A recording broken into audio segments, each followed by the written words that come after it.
حاجتكم ما حاجتكم الحكاية سلطان الله كان نكسب أستحفل الله. Je vais vous raconter l'histoire du grand sultan, notre Seigneur. Et si parfois je mens, qu'il me pardonne.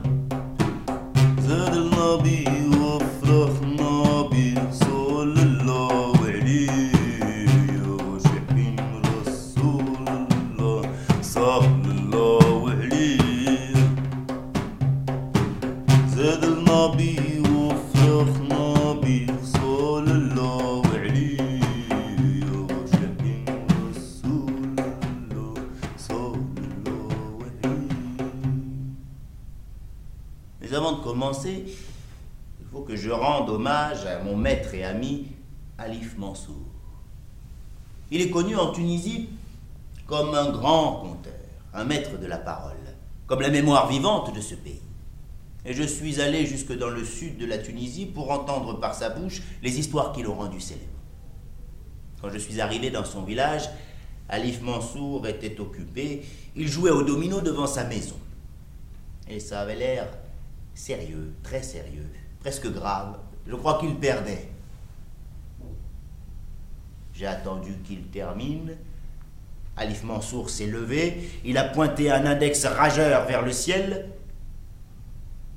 Il a lancé quelques injures en direction de son adversaire, puis il est rentré chez lui. Je l'ai suivi. Je lui ai dit, ô grand maître de la parole, je suis une oreille affamée. J'ai traversé tout le pays pour entendre par ta bouche les contes de la Tunisie. Il m'a regardé droit dans les yeux. Je me suis soudain senti très mal à l'aise. Je ne savais pas s'il allait me gifler, me mordre, m'embrasser sur la bouche. Au bout d'un temps qui m'a paru interminable, il a dit « Ça tombe bien.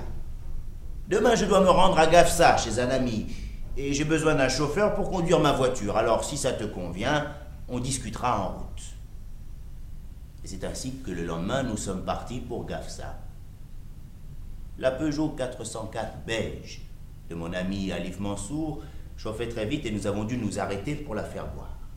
Comme nous étions assis au bord de la route, sur deux pierres, attendant que la voiture refroidisse, j'ai vu s'avancer vers nous un homme. Il tirait derrière lui son âne. Il s'est arrêté à notre hauteur, il s'est assis, il a sorti un petit fourneau et il s'est mis à faire du thé. Je m'appelle Mohamed Salah. Et cet âne que tu vois, cet âne que l'on dit têtu et bête, eh bien pour moi cet âne est la personne la plus chère. En effet, quand je vais chercher du bois, c'est lui qui le porte. Quand je vais au marché vendre mes olives, c'est encore lui qui les porte. Et quand je suis trop fatigué pour rentrer à pied, c'est lui qui me porte. Eh bien, voyez-vous, un jour, on a volé mon âne.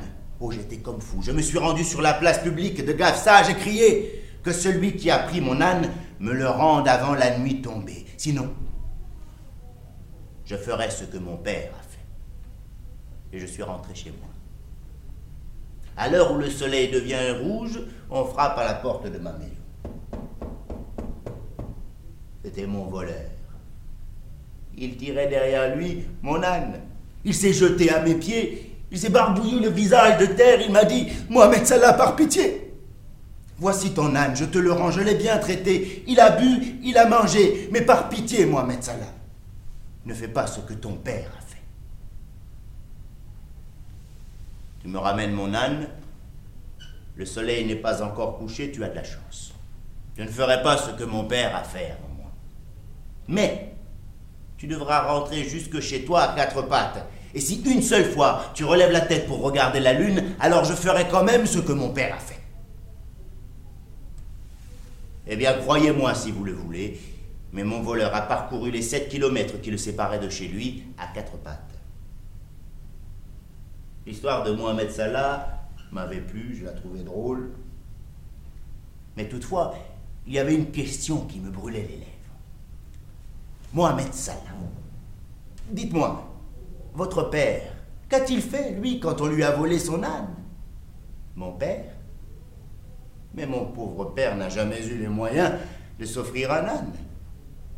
Voyez-vous, nous autres les hommes, ce que nous craignons le plus, c'est ce que nous ignorons, ce que l'on ne sait pas. Alors quand j'ai dit que j'allais faire ce que mon père avait fait avant moi, chacun a imaginé le pire, et mon voleur m'a rendu mon âne.